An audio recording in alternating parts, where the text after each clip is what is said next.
रमा ते मयि सन्तु ते मयि तो ओम शांति शांति शांति। शंकरं शंकराचार्यं केशवं बादरायणं सूत्रभाष्यकृतौ वन्दे भगवन्तौ पुनः पुनः। ईश्वरो गुरुरात्मेति मूर्तिभेद विभागिने व्योमवद्व्याप्तदेहाय दक्षिणामूर्तये नमः। अखण्डमण्डलाकारं व्याप्तं येन चराचरं पदपदं दर्शितं येन तस्मै श्रीगुरुवे नमः। अज्ञानतिमिरान्धस्य ज्ञानाञ्जनशलाकया चक्षुरुन्मीलितं येन तस्मै श्रीगुरुवे नमः। गुरुर्ब्रह्मा गुरुर्विष्णु गुरुर्देवो महेश्वर गुरुः साक्षात् परं ब्रह्म तस्मै श्रीगुरुवे नमः।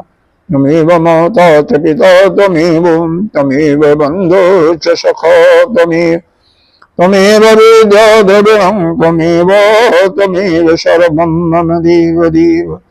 गजाननं भूतगणाधिसेवितं कपिध्वजम्बो फलचारुभक्षणम् उमासुतं शोकविनाशकारकं नमामि विघ्नेश्वरपादपङ्कजम्।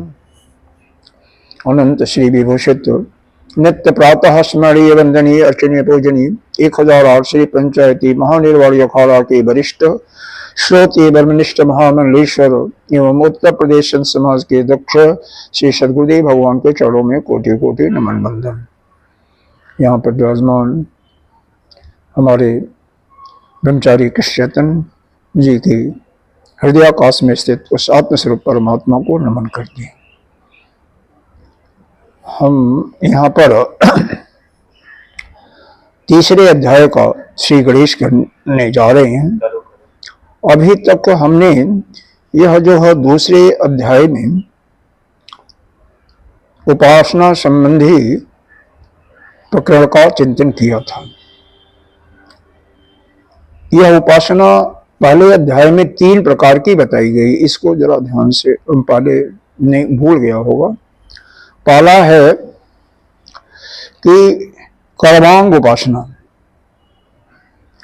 कर्मांग उपासना मतलब कर्म के साथ कर्म का एक अंग के रूप में उपासना, जिनका वो उनके लिए था प्योर ऐसे प्रारंभिक साधक जिनका इंटरेस्ट केवल पूजा में है, कर्म में ही है, कर्म में है, लेकिन वह साधना के रास्ते पर आकर के केवल पूजा करते हैं, आरती करते हैं और कुछ आगे नहीं बढ़ते हैं। उनके लिए कर्मांग उपासना की बात बताई गई कि कर्म के साथ साथ थोड़ा उपासना करो ओम के उच्चारण के माध्यम से। उसके बाद दूसरा उपासना बताया गया अभ्युदय उपासना। अभ्युदय उपासना क्या है? सीधे शब्दों में समझो कि जो फल चाहते हैं, सकाम फल चाहते हैं, कुछ कामना है जिसके अंदर, इच्छाएं हैं।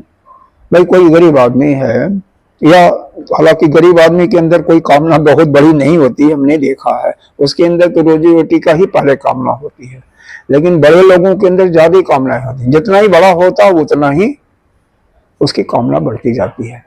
उनको सब देखा हुआ है। तो किसी भी प्रकार के भोग की किसी की कामना है तो उसके लिए ये अभ्युदय उपासना या सकाम उपासना कहिए, सकाम उपासना का वर्णन उनके लिए है। ये पहले बताया गया था ना, 3 प्रकार के स्कंद बताया गया था। ध्यान होगा, नहीं ध्यान आ रहा है। एक तो गृहस्थों के लिए जिसमें स्वाध्याय, यज्ञ और तीसरा क्या था? दान, ये बताया गया था। दूसरा तपस्वियों के लिए जो तपस्या करने में इंटरेस्ट है। तो तपस्या किस लिए कर रहे हैं? दोनों हो सकता है, सकाम भी हो सकता है, निष्काम भी हो सकता है। उसके अंदर यह बताया गया था तपस्वी में कौन अधिकारी हैं। यह जो वानप्रस्थी हैं वो भी अधिकारी हैं, गृहस्थ हैं वो भी अधिकारी हैं जिनका तपस्या में मन लगा हुआ है, और जो संन्यास ले लिए हैं लेकिन ज्ञान प्राप्त नहीं हुआ है उनको, वो भी उसमें वो करना चाहिए, उनको तपस्या के अधिकारी हैं। तो इन सबको क्या मिलता है? केवल पुण्य लोक की प्राप्ति होती है। अब पुण्य लोक की प्राप्ति किसको होगी? अब उसमें जो तपस्या कर रहा है अगर निष्काम भाव से कर रहा है तो पुण्य लोक की प्राप्ति होगी। पुण्य लोक में यहाँ पर ब्रह्मलोक नहीं मिलता है, तीसरे वाले में फिर ब्रह्मलोक मिलेगा। जो तीसरा क्या है वह है कैवल्य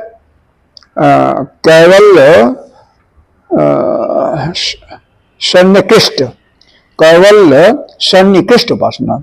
मतलब कैवल्य पद की प्राप्ति तो होती नहीं, कल भी शायद हमने जिक्र किया था कि लेकिन वहां तक वह पहुंचा देता है, ब्रह्मलोक तक पहुंचा देता है, मुक्ति तो नहीं मिलती है। जैसे कि पहले भी गुरुदेव ने के द्वारा सुना होगा आपने कि ऐसी उपासना केवल ब्रह्मलोक की प्राप्ति किसकी होती है? जो इस साधना के मार्ग पर चलता है, जो यज्ञ इत्यादि भी किया हुआ है और उपासना भी किया हुआ है या स्वाध्याय किया हुआ लेकिन उसका प्राण बीच में चला गया, श्रवण मनन निध्यासन करता है, वेदांत की बातों में इंटरेस्ट भी और करता भी है, लेकिन ज्ञान प्राप्त नहीं हुआ जब उसके प्राण पे खोरू उड़ते हैं, तो उसके पहले अगर प्राण निकल जाता है तो उसका उत्तरायण के माध्यम से गति होती है और कहां तक जाएगी? ब्रह्मलोक तक जाएगा वो। अब वहां तक जाएगा तो क्रम मुक्ति के रास्ते पर चला जाता है। तो इसी को कहते हैं कैवल्य सन्निकृष्ट, एक नाम दे दिया, कैवल्य सन्निकृष्ट, सन्निकृष्ट, निकृष्ट नहीं, सन्निकृष्ट, जिसमें निकृष्ट यह नाम ऐसा दे दिया है। बाकी उस प्रकार से अर्थ लगाओगे तो निकृष्ट तो वह नहीं आएगा। ऐसा निकृष्ट मतलब उसके पास में, हाँ यहाँ पर दिया हुआ शुरू में, यहाँ पर इसमें दिया हुआ है उपासना में, पहले शुरू में जब दिया हुआ है तो वहां पर यह नाम दिया हुआ है, तो उसी को नाम को मैं बता रहा हूँ। यह सन्निकृष्ट कर्मांग उपासना और यह अभ्युदय उपासना। देखो कर्मांग संबंधी उपासना यहाँ दिया हुआ है शुरू में, उसमें है कि नहीं है, लेकिन यहाँ पर सब तीनों उपासनाओं का नाम दिया हुआ है टीका में। तो उसको यह कर सकते हो जो हमने भाष्य पढ़ा था, शंकराचार्य का भाष्य, उसके अंदर यह पढ़ा था कि बिना जब टीका के पढ़ा था तो यह पढ़ा था कि वह ब्रह्म के तक पहुंचा देता है लेकिन मुक्ति नहीं देता है, मुक्ति नहीं होती है क्योंकि ज्ञान की प्राप्ति नहीं हुई है। तो यह इसका मतलब वह ब्रह्मलोक तक चला जाता है, ऐसा उसमें भाष्य में भी आया था। नाम इसका दे दिया, यह अलग है कि कैवल्य सन्निकृष्ट। वहां पर ही बताया गया था कि कैवल्य प्राप्ति तक, वहां तक ब्रह्मलोक तक, ब्रह्म तक पहुंचा देता है लेकिन वह मुक्त नहीं करा पाता, तो वहां पर वह क्रम मुक्ति में आ जाता है। ब्रह्मलोक तक पहुंचा देगा क्रम मुक्ति से। नहीं, क्रम मुक्ति तो उसके बाद होगी ना। ब्रह्मा जी जब उपदेश देते हैं अंत में, नहीं जो पीछे उपासना किए होगे वो तो आपको ब्रह्मलोक तक पहुंचा देगा। हाँ, अगर यह केवल उपासना किया हुआ है, ये निष्काम होता है, किसी चीज के पाने की इच्छा नहीं होती, इसका वर्णन आगे बताया जाएगा। अभी तक जो 2 अध्यायों में बताया गया, पहला ही जो है कर्मांग बद्ध उपासना के बारे में ही चर्चा की गई। कर्मांग बद्ध उपासना, हाँ, ये कर्म करते हुए उपासना करना। जितनी भी उपासनाएं अभी तक बताई गई हैं केवल कर्मांग बद्ध ही उपासना है, अभी सकाम की उपासना भी अभी नहीं आई है। करते रहो, उपासना भी करते रहो। हाँ, वो उसी के लिए प्रारंभिक साधकों के लिए ही अभी पहले 2 अध्यायों में सिर्फ यही बताया गया। अब इसी का वर्णन फिर आगे बता रहे हैं। यह मधु विद्या का यहाँ पर श्री गणेश किया जाता है, सूर्य की उपासना का वर्णन शुरू होता है, तो यह सकाम उपासना के दृष्टिकोण से होगा। अभी आगे देखो क्या वर्णन करती हैं ये। तो यहाँ पर पहले संगति देती हैं भाष्यकार, तो संगति को पहले पढ़ते हैं, ठीक है ना। तो यहाँ पर जो 2 अध्यायों में पढ़ा है सब कर्म के साथ साथ उपासना का वर्णन है, ठीक है ना। अब हमारे पास 2 उपासना बच गई, यहाँ पर ये समाप्त कर दिया गया, कर्मांग उपासना यहाँ पर सब समाप्त हो जाता है। अब यहाँ पर 2 हो गई, एक तो अभ्युदय उपासना या यह कहिए कि सकाम उपासना, और दूसरा हुआ जो कि ब्रह्मलोक तक पहुंचा दे, मतलब हमें मुक्ति न दे लेकिन हमें क्रम मुक्ति के रास्ते पर ले जाए। हाँ, वह कैवल्य सन्निकृष्ट, उसका एक नाम दिया, बस नाम दिया है, बस समझ लो। तो अब दूसरे उपासना के विषय में बताया जा रहा, अभी बताया हाँ सन्निकृष्ट, सन्निकृष्ट, सन्निकृष्ट। अच्छा, अब उपासना क्या उसके बारे में अभी बताया जाएगा, अभी तो केवल उसके भूमिका के रूप में बताया जा रहा है। तो देखो यहाँ पर आपके अंदर भी दिया होगा, असौ व आदित्य इत्यादि, अभी तो मंत्रवाद में पढ़ा जाएगा ना, असौ व आदित्य इत्यादि अध्याय आरंभे संबंध, यह भाष्य में दिया हुआ ना संगति में। असौ वा का मतलब अब, आदित्य इत्यादि अध्याय आरंभे, यहां पर जो यह क्या है, असौ आदित्य क्यों कहा गया, मंत्र में देखोगे ओम शब्द को निकाल दो तो असौ व आदित्य दिया हुआ है, तो उसी को बताया जा रहा है कि असौ व आदित्य, यहां से आरंभ करने के संबंध में, यह जो मंत्र प्रारंभ किया जा रहा है उसके संबंध में यहां पर संगति दी जा रही है, उसके संबंध में बताया जा रहा है। यह स्पष्ट हो गया। आगे क्या बता रहे हैं, अतीतांतर अध्यायांतम उक्तम, अतीत का मतलब होता है जो बीत गया है, ठीक है ना, अनंतर का मतलब अभी अभी बीता है, तो इसका एक शब्द दिया अव्यवहित, या यह कहिए कि जो अभी बीता हुआ, अर्थात दूसरे अध्याय तक, अभी जो हम वर्ण किया क्या, दूसरे अध्याय तक क्या किया गया,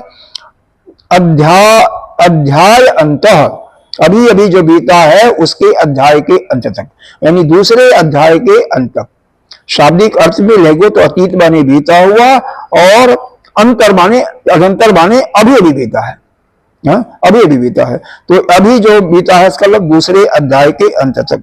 उत्तम कहा गया, उत्तम का मतलब कहा गया, क्या कहा गया, यज्ञस्य मात्राम, मात्रा का अर्थ पीछे अगर कल या परसों बताया था कि यज्ञ का मतलब क्या है, यहां पर मात्रा नापने के लिए नहीं है, यहां पर किस लिए है, यथार्थ है, यज्ञ के यथार्थ स्वरूप का वर्णन किया गया, वेदेति वेद इति वो बताया गया, अर्थात यज्ञ विषयाणि च, यज्ञ विषय के विषय में बताया गया क्या, शाम होम मंत्र उत्थानानि, पीछे देखोगे तो दो एक मंत्रों के पहले आया था कि यज्ञ विषयों के पूर्ण रूप से यथार्थ तत्व का, यथार्थ स्वरूप का जान करके, और फिर क्या चौबाने और होता है, शाम का मतलब यहां पर क्या है, शाम वेद के जिस देवता के लिए उद्गीत क्या कौन सा मंत्र होता है, वह मंत्र है शाम का मतलब, क्योंकि शाम वेद में हर एक देवताओं के लिए उद्गीत जो है अलग अलग मंत्रों से किया गया, जैसा कि पीछे भी बताया गया था, तो वही कहा शाम। होम का मतलब आहुति भी देते हैं तो ही हवन, अभी जस्ट पीछे ही बताया गया था, हवन भी देना, पहले उनके प्रशंसा करना, फिर उसके बाद हवन देना, मंत्र के द्वारा उनको प्रसन्न करने के लिए मंत्र का आह्वान करना, और फिर उसके बाद आहुति देना, तो वही दिया हुआ शाम होम मंत्र, मंत्र से ही आहुति दी जाती है, तो मंत्र उत्थानानि, उसके बाद उठ गया, ये सब काम कर गया, मतलब उनके जो देवता है, जैसे मॉर्निंग का प्रातःकालीन शवन जो था उसके लिए वसु आदि देवताओं का उसने प्रशंसा किया, उनको प्रशंस किया, और बाद में हवन किया अग्नि को, इतना तक बताया था। तो वह जो इतना कार्य बताया गया विशिष्ट फल प्राप्त है, अब उसके बाद विशिष्ट फल प्राप्ति के लिए यज्ञांग भूतान उपदिष्टन्ति, अब यहां पर क्या बताया जा रहा है, विशिष्ट, अभी तक जो बताया गया था यज्ञ के एक अंग के विषय में ओम शब्द का बताया गया था, तो यहां कह रहे हैं कि वहां पर उतना फल की बात नहीं थी, अगर उस किसी को विशिष्ट फल प्राप्त करना है, विशेष रूप से फल प्राप्त करना है, तो क्या होगा, यज्ञांग भूतान उपदिष्टन्ति, मतलब यहां पर यज्ञांगों का ये जो बताया गया, पृथ्वी, अंतरिक्ष और देवलोक, इन तीनों लोकों की प्राप्ति के लिए, ये सारे आकाश के अंतर्गत ही आते हैं, हालांकि देवलोक आकाश से ऊपर है, ठीक है, तो यह तीनों का अलग अलग देवता बताया गया, जैसे पृथ्वी लोक का वसु देवता बताया गया कि वसु देवता के अधिकार क्षेत्र में आधिपत्य में आता है, और अंतरिक्ष लोक बताया गया कि यह रुद्रों के अधिकार क्षेत्र में आता है, और देवलोक स्वर्ग लोक बताया गया यह आदित्य और विश्व देवता के अधिकार क्षेत्र में आता है, हाँ दोनों उसके हैं। विश्व देवता जो साम्राज्य पूरा देने वाला है और वह स्वराज्य देने वाला आदित्य है, ऐसा कली वर्णन आया था। तो विशिष्ट फल प्राप्ति, अब उतना तो आप एक अंग के रूप में प्राप्त करोगे तो थोड़ा सा ही फल मिलेगा ना। जैसे मान लो कोई कार्य कर रहे हो, आप कोई भी कार्य कर रहे हो, किसी के मातहत में कार्य कर रहे हो, तो उसको क्या फल मिलेगा? किसी के अंतर्गत कर रहे हो, नौकरी जैसे कर रहे हो या किसी की सेवा ही कर रहे हो, तो जो भाई वह दे सकता उतना ही होगा, एक लिमिट में देगा। अगर अपने आप करो कोई बिजनेस, कोई भी कार्य अपना समझ के करो, तो जो कुछ होगा पूरा फल मिलेगा ना, ज्यादा मिलेगा ना। अगर सब कुछ ठीक ठाक गया तो ज्यादा मिलेगा, पूरे का पूरे पर आपका अधिकार होगा और किसी का अधिकार नहीं होगा। उसी को कह रहे हैं कि अभी तक जो अंग भूतानी की उपासना किया था, यज्ञ के एक अंग के रूप में जो उपासना का वर्णन चल रहा था, अब विशेष फल प्राप्ति के लिए, मतलब पूरा का पूरा फल प्राप्ति के लिए वह कर रहे हैं। यह उपासना का यहाँ पर वर्णन आ रहा है। क्या आ रहा है? विशिष्ट फल प्राप्ति यज्ञांग भूतान उपदिष्टन्ति, उपदिष्टन्ति का मतलब है वह उसका उपदेश दिया गया, मतलब यज्ञ के विशिष्ट फल प्राप्ति के लिए उपदेश जो दिया गया था। सर्व यज्ञानाम च कार्य निवृत्त रूप, मतलब सभी जितने भी यज्ञ हैं, किसी प्रकार के यज्ञ हैं, कई सारी उपासनाएं बताई गई थी, तो सर्व यज्ञानाम च कार्य निवृत्त रूप, निवृत्त एक तो होता है निवृत्ति, एक होता है निर्वृत्त, ऊपर लिख गया। तो निवृत्त का मतलब निष्पादित, निष्पादन करना या उस कार्य का करना, सब यज्ञों को संपादित करना। तो सर्व यज्ञों का संपादित ये फलस्वरूप क्या हुआ? सविता महत्या, उनका कार्य क्या है? सविता है, सूर्य है, आदित्य है।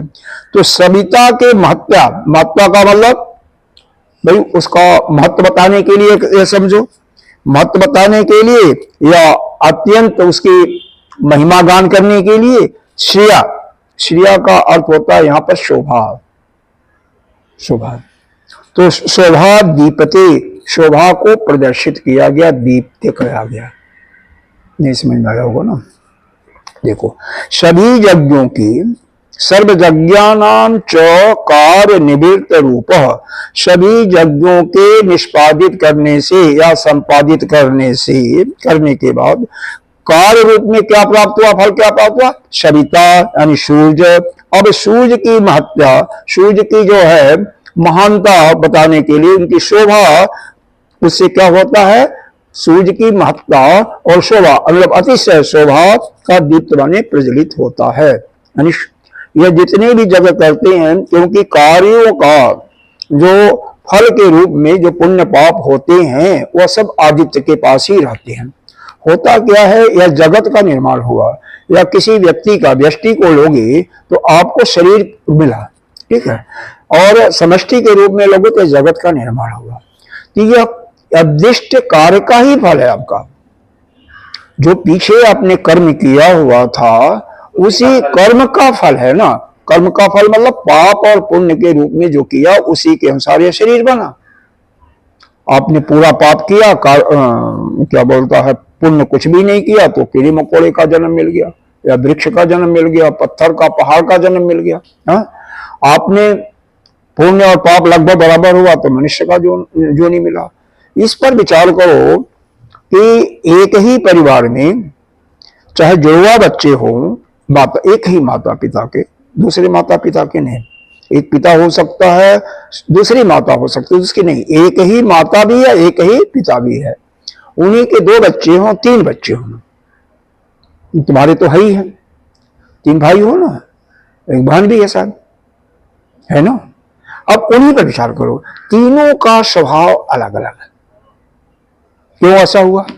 और तीनों को ऐसा भी नहीं है कि सबको सुख बराबर मिल रहा है, किसी को सुख ज्यादा मिल रहा होगा तो किसी को दुख ज्यादा मिल रहा होगा। यह तो निश्चित है, जो किसी योनि में आया है उसको सुख और दुख दोनों मिलेगा। यहां पर गुरुदेव के सत्संग का ध्यान करो। गुरुदेव कहते हैं 3 अवस्थाएं ले लो, बालपन, बालक बालपन, किशोरावस्था, युवावस्था और वृद्धावस्था। तो जो पहले दो अवस्थाओं में कष्ट झेल रखा है उसका तीसरी अवस्था में कोई दुख नहीं होगा। क्यों? यह तो पीछे जो शास्त्र में हमें बताया गया, ये श्रुति ने बताया था कि दोनों में मनुष्य की जोनी उसी को मिलती है जिसमें पाप पुण्य लगभग बराबर होता है। लगभग बराबर का 50-50 तो नहीं होगा, 40-60 होगा, 35-65 होगा। तो जो पाप हुआ, पाप किया था पीछे, उसका दुख तो भोग लिया है दो जोनियों में, तो बुढ़ापे में उसको कष्ट नहीं होगा। और जो जिसका बालकपन बहुत सुखपूर्वक गया, जुआ भी सुखपूर्वक लगभग गया, तो बाकी बुढ़ापा की जगह कष्टकर होगा, कष्टदायक होगा। यह भी हो सकता है बालपन पूरा अच्छा बीता, कुछ जवानी का पोर्शन और बुढ़ापे का पोर्शन दुखदायी पोर्शन। क्यों? कि पाप तो निश्चित रूप से हमने पिछले जन्म में किए, तभी तो मनुष्य की जोड़ी मिली है, नहीं तो देवता की मिलती या मच्छर मच्छर की या किसी जानवर की मिलती। लगभग बराबर था, तो इसका मतलब कष्ट तो कम से कम अधिकतम 50% सहना है।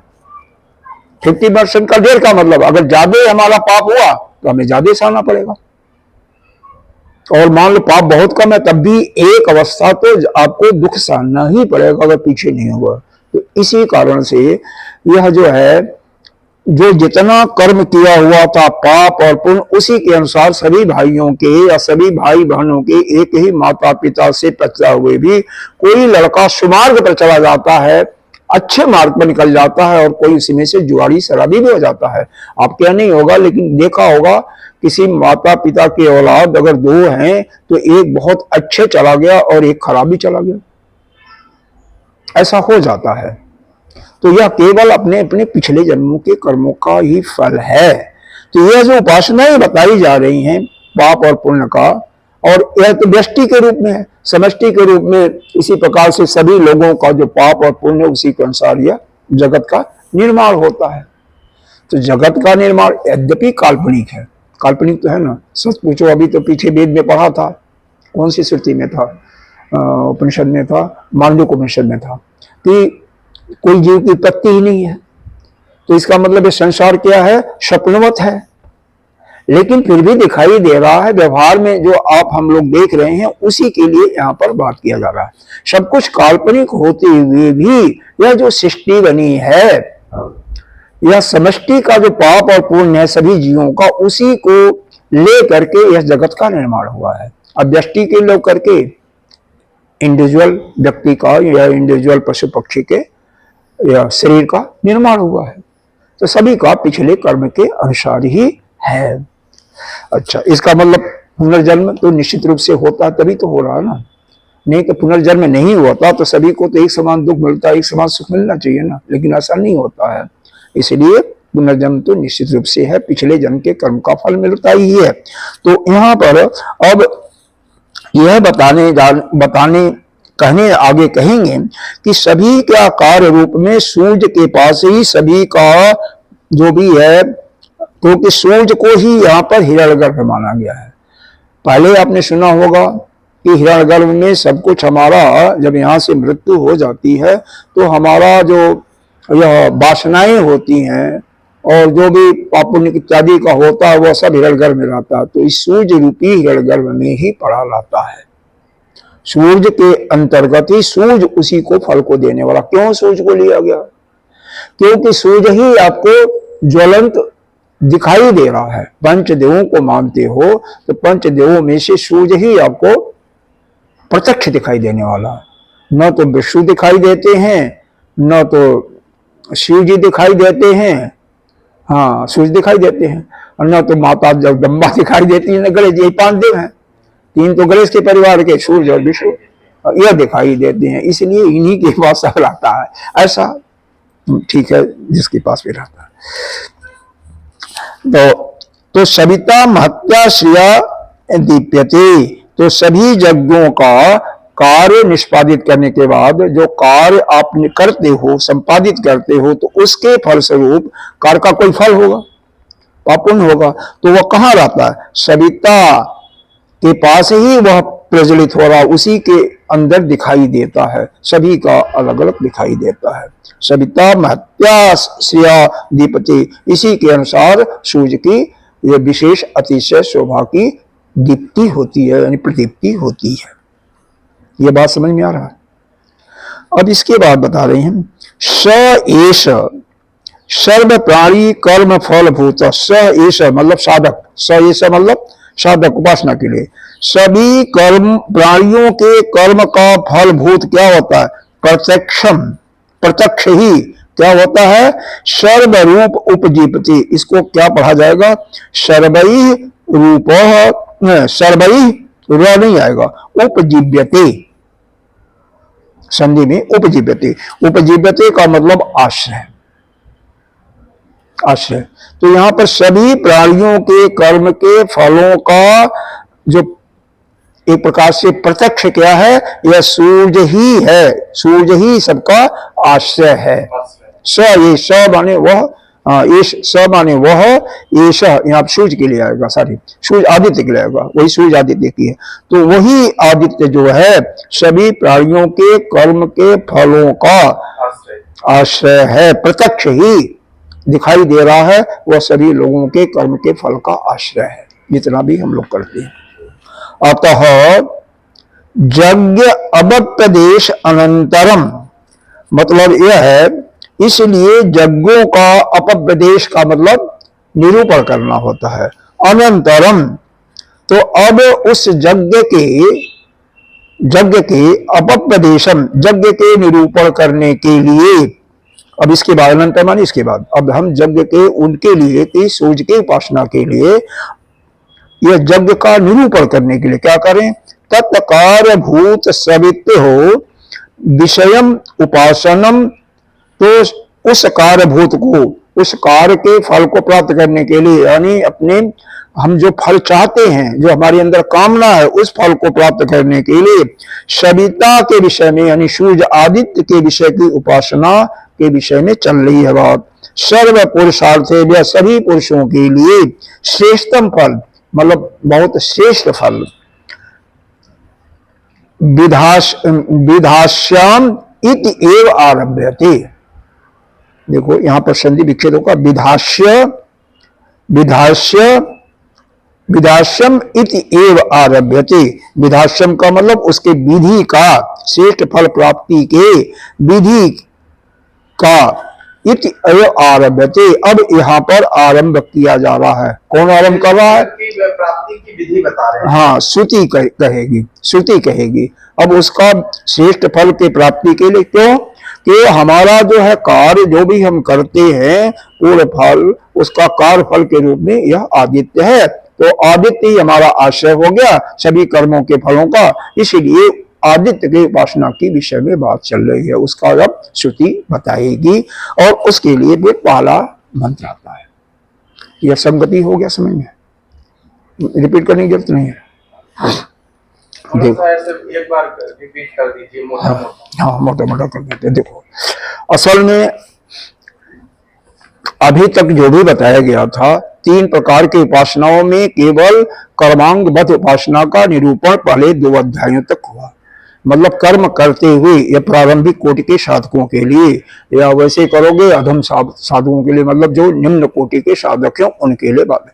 क्योंकि कर्म की उपासना, कर्म अच्छा नहीं माना जाता, सबसे प्रारंभिक स्तर का है। लेकिन ऐसा कोई कहे कि बिना हम यज्ञ दान और या पूजा पाठ किए हम आगे बढ़ जाएंगे, तो ऐसा नहीं होगा, वो भी नहीं होगा।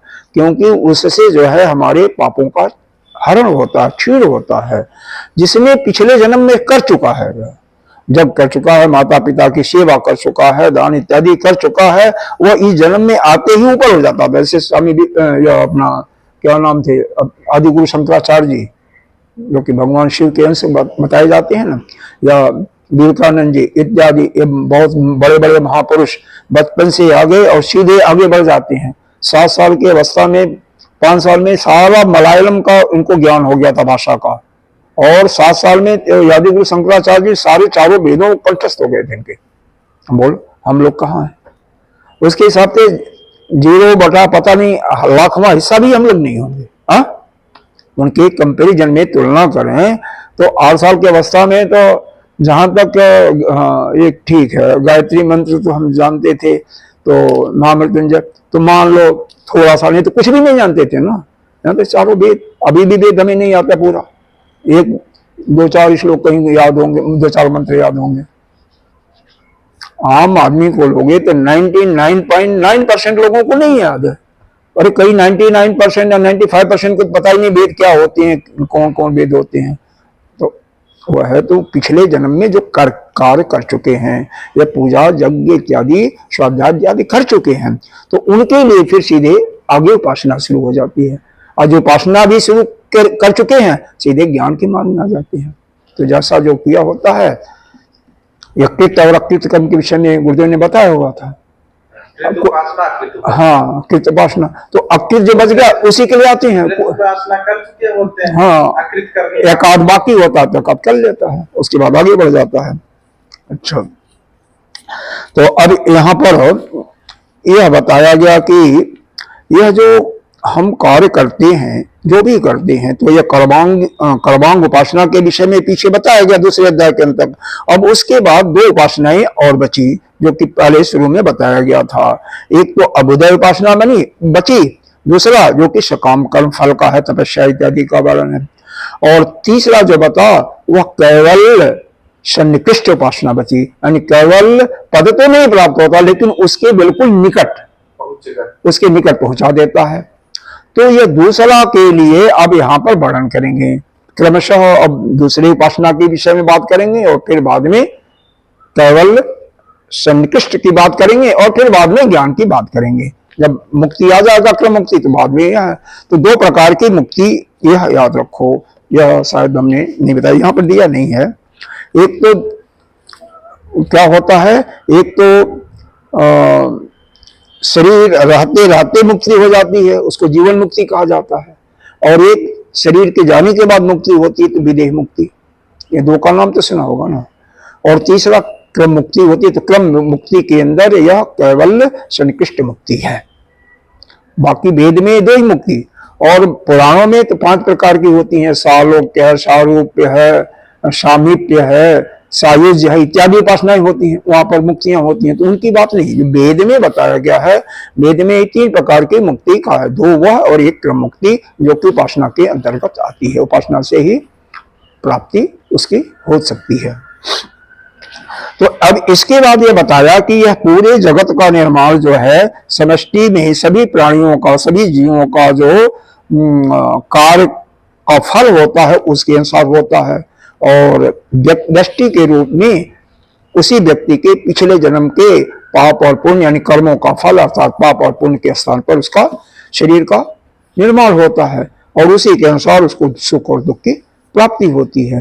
तो जो भी यह कार्य के फलों का आश्रय है, वो आदित्य ही है। जितने भी कर्म होते हैं, यज्ञ, उपासना इत्यादि, सभी का निरूपण किसके पास है? फल आदित्य के पास है। आदित्य ही ये अगर मान लो, कल्पना कर लो कि आदित्य ही है। इसीलिए आदित्य के ही उपासना के लिए, क्यों कि जब वह उसी का आश्रय है, तो आदित्य ही आपको सारा का सारा विशिष्ट फल दे सकता है, श्रेष्ठतम फल दे सकता है, जो आपके मन में इच्छा है। तो इसीलिए उस आदित्य के उपासना का यहाँ पर आगे श्रुति वर्णन करेगी।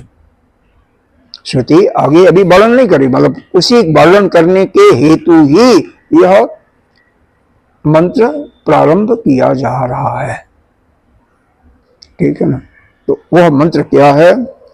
ओम असौ वा आदित्यो, पढ़ो, असौ वा आदित्यो देवमधुतस्य द्यौ एव तिरश्चीन वंशो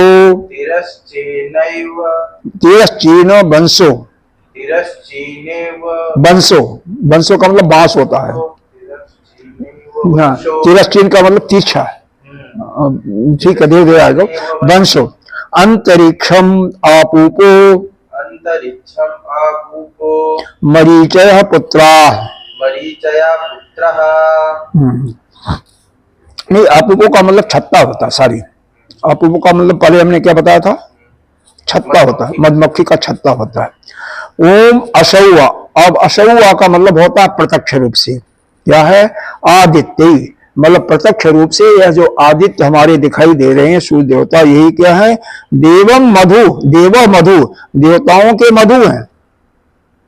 देवताओं का मधु का मतलब देवताओं, मधु का क्या मतलब होता है, मधु का मतलब होता है जो अच्छा लगता है, प्रिय होता है। अब हम लोगों का हर एक का अलग अलग होगा मधु, मोदक, किसी को मीठा अच्छा लगता है, किसी को नमकीन अच्छा लगता है, किसी को कड़वा अच्छा लगता है, हर एक का अलग अलग होता है, किसी को मिला जुला अच्छा लगता है, खट्टा इत्यादि। तो यह देवताओं का जो मधु है, यानी देवताओं के भोग के लिए परम सुख की जो बात है, परम मतलब उस आनंद की प्राप्ति के लिए मोदक के रूप में क्या है, सूर्य ही है। जैसे इस हमें व्यवहार लोक में क्या दिखाता है, मधु ही सबसे गुणकारी भी है, लाभकारी भी है और स्वादिष्ट भी होता है। स्वादिष्ट इसलिए कहा गया मीठा होने के कारण। हालांकि मधु सभी को अच्छा नहीं लगता है, लेकिन ज्यादा लोगों के लिए मधु अच्छा होता है। हाँ, नहीं है, हर एक का, हम आपकी अपनी बातें नहीं कर रहे, सभी के लिए बता रहा, सभी के लिए मधु क्या हो जाता है, चूंकि मीठा है इसलिए मोदक के रूप में माना जाता है। तो जैसे हम लोगों को मधु मीठा मोदक के रूप में माना जाता है, अच्छा है, उसी प्रकार से देवताओं के लिए यह सूर्य ही जो है मधु के रूप में वह मोदक है, आनंद देने वाला। आजकल नेचुरल मधु मिलता भी तो नहीं है सब। वो बातें अलग हैं, उसकी बात नहीं यहाँ पर हो रही है। वहां पर इसका तात्पर्य क्या, भाव क्या है, सूर्य ही सभी के लिए आनंद देने वाला है। समझ रहे ना, बस यही है। बाकी आजकल जो नहीं मिलता वो बात है, या तो सारा अन्न भी बनावटी मिलता है, बोलो। अब जो यह यूरिया से गेहूं उत्पन्न किया जाता है, रोग तो इसीलिए होते हैं ना। हाँ? और कुछ चावल प्लास्टिक का बना देते हैं, प्लास्टिक का बनाते हैं। बहुत कम जगह पर ऐसा होता है, कुछ किसान हैं कि केवल गोबर के खादों पर या वैसे कंपोस्ट की खादों पर, बहुत बहुत कम, बहुत। अरे गांव में भी सबको पैसा चाहिए, हम तो गांव में ही रहते हैं ना, तो पैसा चाहिए। पहले ऐसा नहीं होता था, लेकिन अब तो सब कुछ हो रहा है, ऐसे ही हो रहा।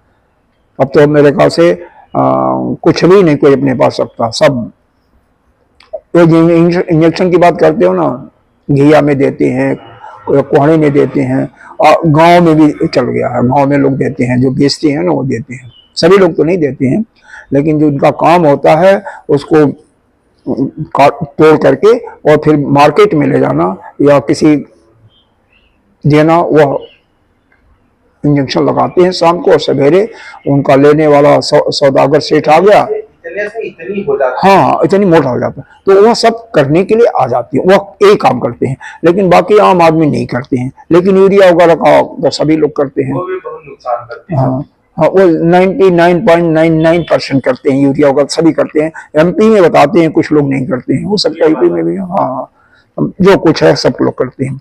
तो यहाँ पर यही बताया गया कि असौवा प्रत्यक्ष रूप से आदित्य ही देवताओं का मधु है। तस्य देव एव, तो उस सूर्य का, उस आदित्य का, यह देव लोक ही, देव एव, देव ही, निश्चित रूप से देव ही, तो क्या है,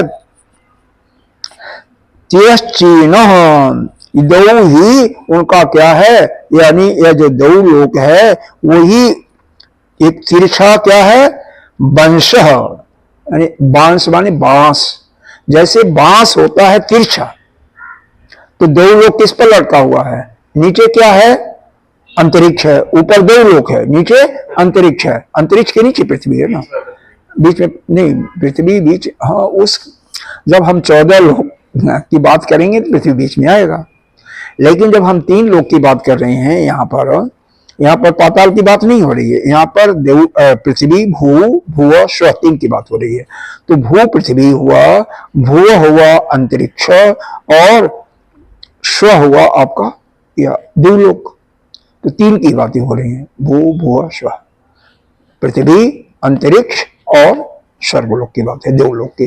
तो यह जो देवलोक है वह किस पर लटका हुआ है, यह अंतरिक्ष जो तिरछे बांस जैसे है उसी पर लटका हुआ है, ऐसा प्रतीत होता है। लटका है कि नहीं, श्रुति कह रही तो मान लिया हमने, क्यों क्यों श्रुति कैसे करी है? पृथ्वी भी तो है ना।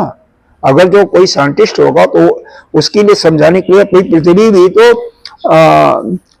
बिल्कुल गोल नहीं है ना, हल्का सा ये अपने तीरों पर उत्तरी और दक्षिणी ध्रुव पर थोड़ी सी तिरछी है।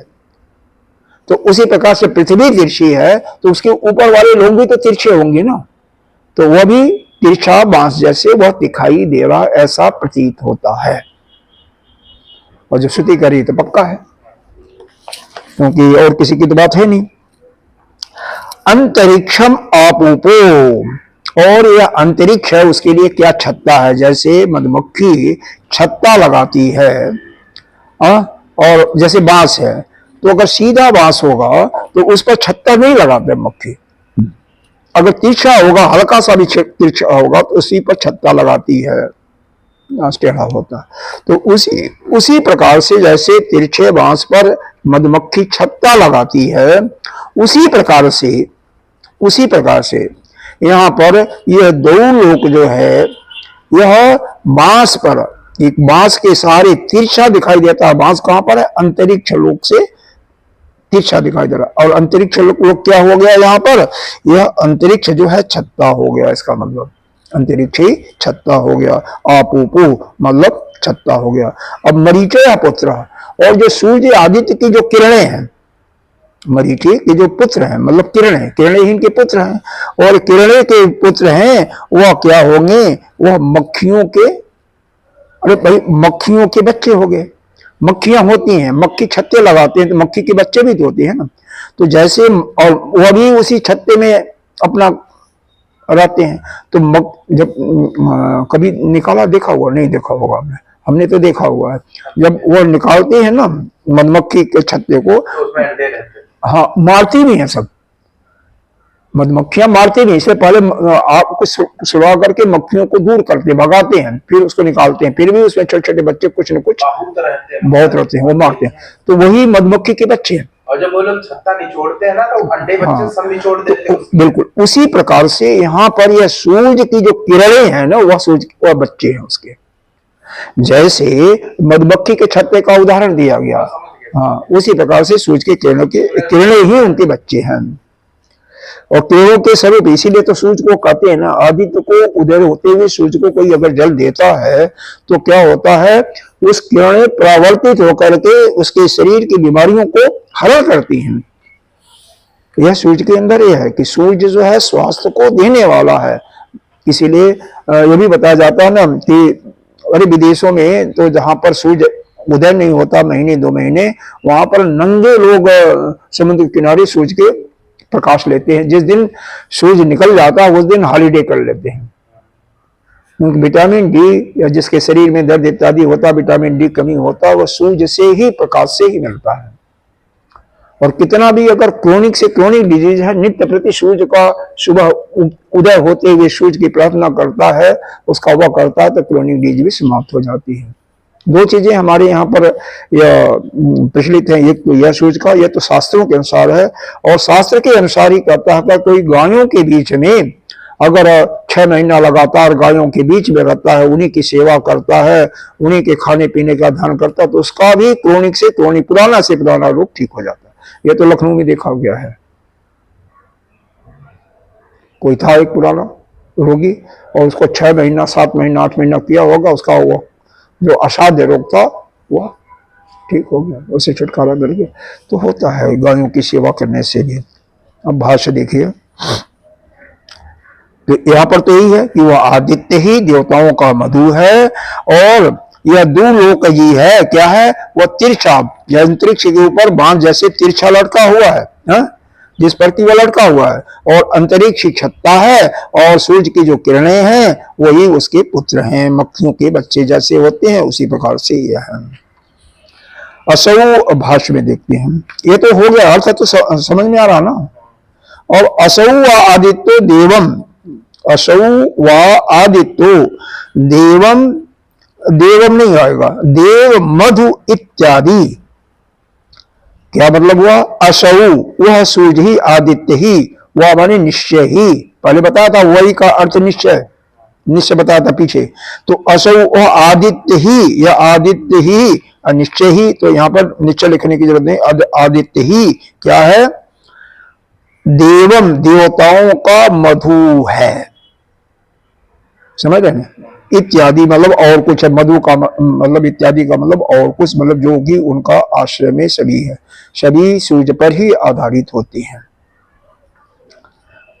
देवानाम मोदन मोदन मधु इव, देवताओं का मोदन के रूप में मधु यही है। जैसे मधु सबके लिए, भूलोक पर रहने वालों के लिए मोदन का के रूप में अच्छा लगता है। मोदन का मतलब यह प्रिय, मोद और प्रमोद पढ़ा है ना, यह अपने यह जो विज्ञान में, अरे ये आनंदमय कोश की जो वृत्तियां हैं, प्रिय, मोद और प्रमोद, तो मोद से ही मोदक हो गया है।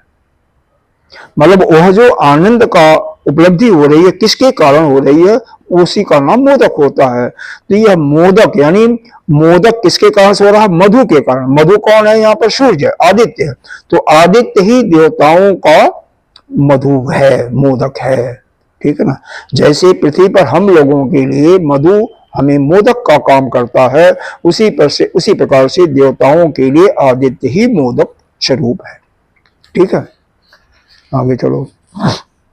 देवानाम मोदनम, अच्छा, देवानाम देवताओं के लिए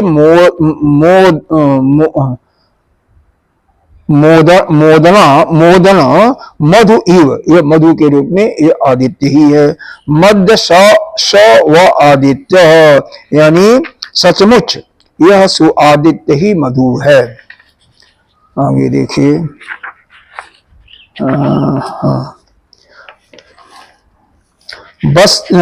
बसु आदि नाम, अब बसु क्यों लिया गया, आदि नाम क्यों लिया गया?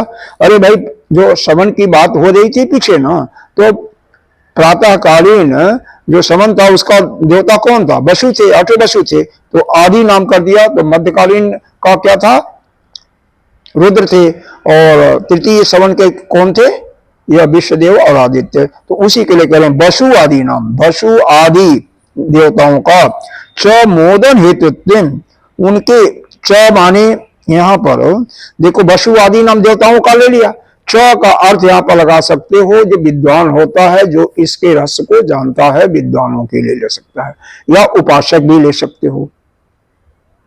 देखो च का अर्थ और होता है, यहां जानते हो ना च का अर्थ, और ये तो मालूम है ना, लेकिन यहां पर और कुछ दिया नहीं हुआ, उसके आगे लिखना चाहिए ना।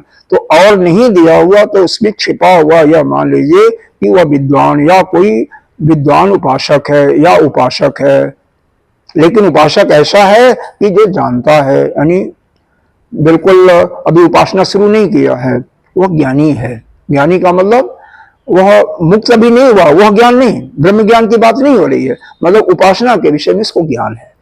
जैसे पृथ्वी पर ही पड़े हुए हैं, नाना प्रकार के ज्ञान की बातें होती हैं, कोई शास्त्र का विद्वान होता है, कोई साइंस का, कोई मेडिकल का, कोई किसी भी विषय का होता है, तो उस प्रकार से विद्वान है, मानो उपासना के तत्व को समझने वाला, उसके अर्थ को समझने वाला, उसके विधि को जानने वाला, उस विद्वान की बात हो रही है। तो बसु आदि देवता और जो विद्वान उपासक है, तो इन उपासकों के लिए क्या है, मोदन हेतुत्व बक्षति, उनके मोदन का हेतु कौन है, वही सूर्य है। उसी के बारे में यहाँ पर क्या होगा, हम श्रुति आगे कहेगी, बक्षत माने कहेगी, क्या कहेगी कि सर्व यज्ञ फल रूपत्वात् आदित्यस्य, जितने भी यज्ञ का फल होता है, इसका अर्थ साफ साफ है, सर्व माने सभी, यज्ञ फल, रूपत्वाद माने जो उसका नाना प्रकार के जो फल होते हैं, तो सभी यज्ञों का फल क्या है, आदित्य का ही आश्रय है, और आदित्य ही सभी यज्ञ का फल जो है आदित्य का आश्रय। हाँ, क्योंकि आदित्य के पास रहता है सबका, वहीं पर निरूपण रहता है, इसलिए कहा गया। कथम, आदित्य के द्वारा मिलता सब यज्ञों का। हाँ हाँ, ये भी कह सकते हैं ना? बिल्कुल कह सकते हैं। अब यहाँ पर यह पूर्व पक्षी प्रश्न पूछ रहा है, कथम मधुत्तम, कैसे यह मधु है, मधु कैसे है भाई, आप कह रहे हो कि आदित्य ही मधु है, सभी यज्ञों का फल जो है, तो कैसे मधु है? हमें नहीं समझ में आया, आप भी पूछ सकते हो, कोई भी पूछ सकता है। तो इतिया, अब इसके लिए बताया जा रहा, भाष्यकार भी बता रहे हैं, इतिया हम कहते हैं, उसके लिए बता रहे हैं।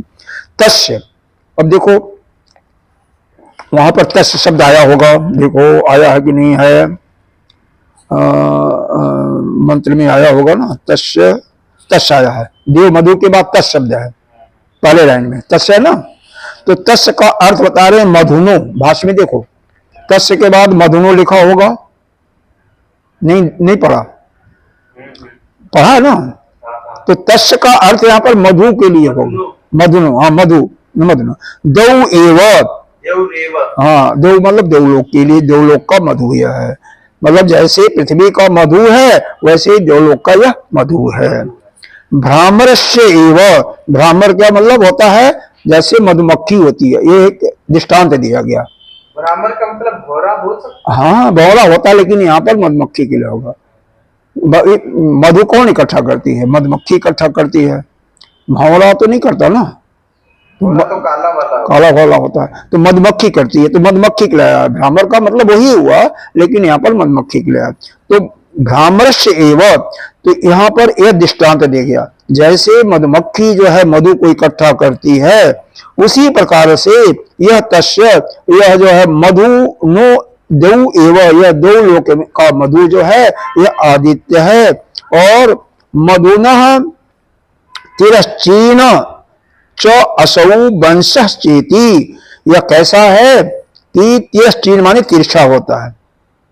देखो तिरश्चीन शब्द आया होगा इसमें मंत्र में, तिरश्चीन शब्द आया है ना, वंश हो गया, तिरश्चीन का मतलब, हाँ तिरश्चीन का मतलब ये नहीं है, तिरश्चीन वंशो है, वंश बांस है, वंश का मतलब बांस होता है। तिरश्चीन नाटक नहीं पढ़ेंगे, हाँ वासे पढ़ेंगे वंशो, वंशो, हाँ ये तो पढ़ाया जाता है, हाँ अंतरिक्षम आपूपो, अंतरिक्षम आपूपो, हाँ हाँ इसे पढ़ाते समय पढ़ाया था, लेकिन वो ध्यान नहीं रहता सिर में, धीरे धीरे आएगा ना। तो यह जो है कैसा है, तो यह दो लोग कैसा है, जैसे यह जो मधुमक्खी है, यह दो लोग की मधुमक्खी क्या हो गया, यह सूर्य हो गया, क्योंकि सूर्य ही जो है ना, मधुमक्खी सूर्य हो गया, हाँ मतलब आश्रय है। तो इसमें एक एग्जाम्पल दृष्टांत दे रहे हैं, मधुनः तिरश्चीन असौ वंशः चेति, जैसे मधुमक्खियां जो है मधु कहाँ पर इकट्ठा करती हैं, तिरछे जो बांसों पर करती हैं, तिरछा कोई बांस होता है, तो यही जो अंतरिक्ष के सहारे क्या है, यह तिरछा बांस पर यह दो लोग टिका हुआ है। तिरश्चीन वंश, लटका हुआ, तिरश्चीन का यहाँ का अर्थ हो जाएगा लटका हुआ, तिरछा मतलब जैसे लटका हुआ, ऐसा लटका तो नहीं है लेकिन ऐसा दिखाई देता, देखो उसका कोई बेस नहीं है ना, पृथ्वी है, अब पृथ्वी के हिसाब से उसको हम लटका हुआ मानते हैं कि ऊपर आकाश देवलोक लटका हुआ है, तो उसी प्रकार से कह रहे हैं यह देवलोक जो है तिरछे बांस के सहारे जो अंतरिक्ष है उसी पर यह लटका हुआ है, ऐसा प्रतीत होता है नहीं, वैसे वास्तव में तो कुछ भी नहीं है, न पृथ्वी है न कुछ आकाश है, कुछ नहीं है। यह पृथ्वी इत्यादि का यह जो बताया गया पंच महाभूतों की उत्पत्ति केवल उस पर ब्रह्म को जानने के लिए, पर ब्रह्म को लखाने के लिए, वास्तव में कुछ भी नहीं है, क्योंकि वहां पर यह भी बताया गया है कि ब्रह्म जो ईश्वर जीव और जगत यह सब कुछ उस परम ब्रह्म पर ही आश्रित हैं, उसी पर कल्पित हैं। तो अगर उसको लोगे पूर्व वेदांत को, और नहीं तो ये सब यहाँ पर वह पूर्व वेदांत नहीं ले लेगा, यहाँ पर पूरा वेदांती नहीं होगा। अभी आप उपासक हो तो उपासक के रूप में लोगे तो यह लटका हुआ है, ठीक है ना। अभी पूर्व वेदांत की बातें नहीं करना, वेदांती अभी हम नहीं हुए हैं, अभी तो हम उपासक हैं।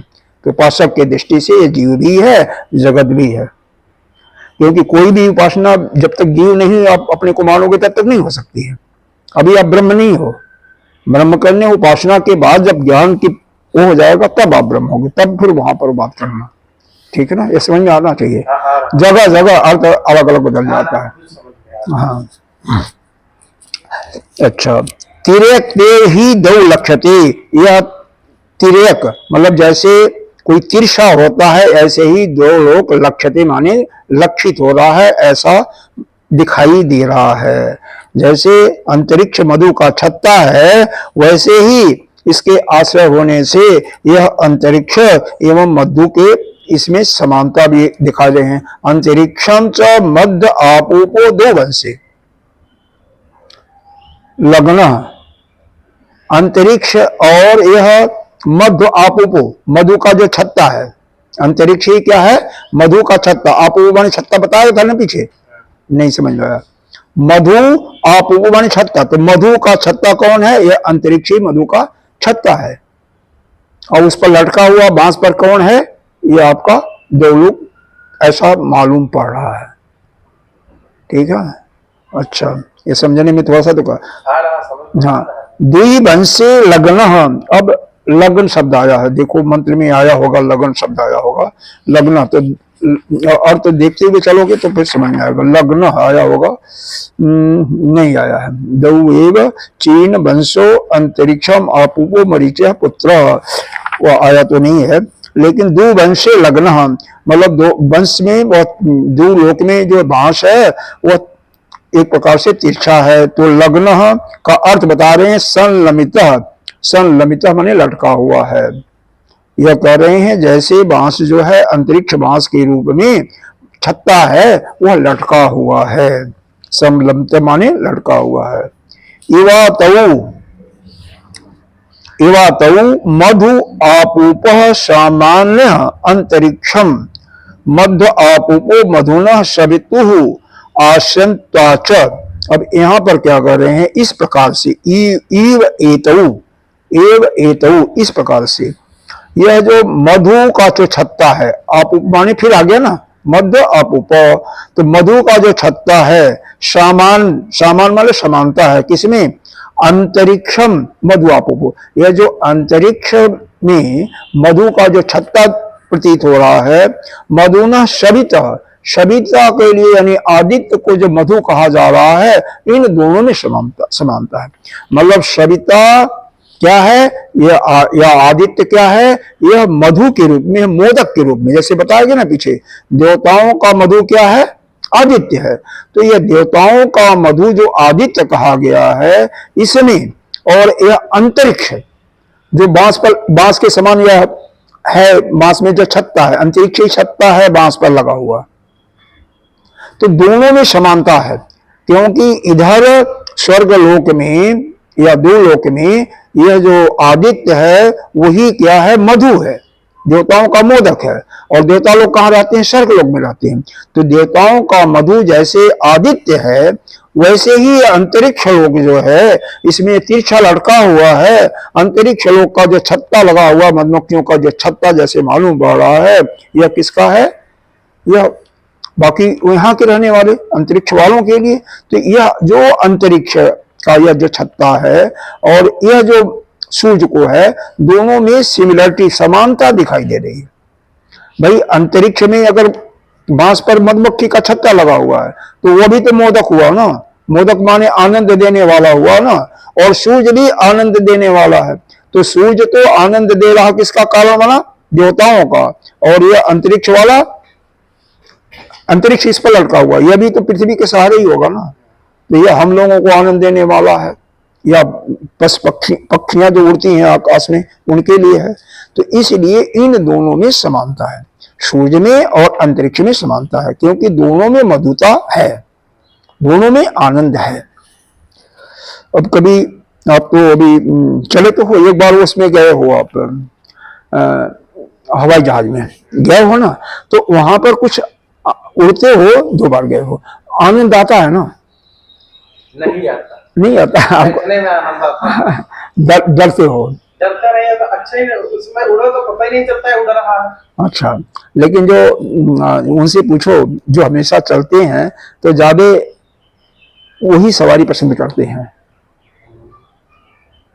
छोटा भी स्थान होगा 400-500 किलोमीटर तो भी उसी से जाना चाहेंगे। अभी आप बैठ करके आएंगे, जब आएंगे, हाँ, तो इसलिए कि वह एक प्रकार से बाकी जो साधन है उनसे अच्छा लगता है। हाँ, समय हो गया, ठीक है, बंद करते हैं। तो आगे चलो। कल बात करेंगे। तो यहाँ पर यही बताया जा रहा है कि मधु के समान ही आदित्य का आश्रय होने से अंतरिक्ष एवं मधु के छत्ते में समानता है। यह सूर्य में और मधु के छत्ते में दोनों में समानता है। ठीक है, अब आगे इस पर चर्चा हम कल करेंगे, क्योंकि आज तो पूरा नहीं होगा, अभी 3-4 लाइनें हैं। बाकी इतना तो समझ में आ गया। मतलब आदित्य ही देवताओं का मधु है, और आदित्य और यह जो अंतरिक्ष का जो मधु है, इन दोनों में समानता, जो छत्ता है उनमें दोनों में समानता है। अब इस पर आगे का भाष्य लेकर के कल होगा, तो कल फिर समराइज इसको किया जाएगा। ओम पूर्णमदः पूर्णमिदं पूर्णात् पूर्णमुदच्यते पूर्णस्य पूर्णमादाय पूर्णमेवावशिष्यते। ओम शांति शांति शांति।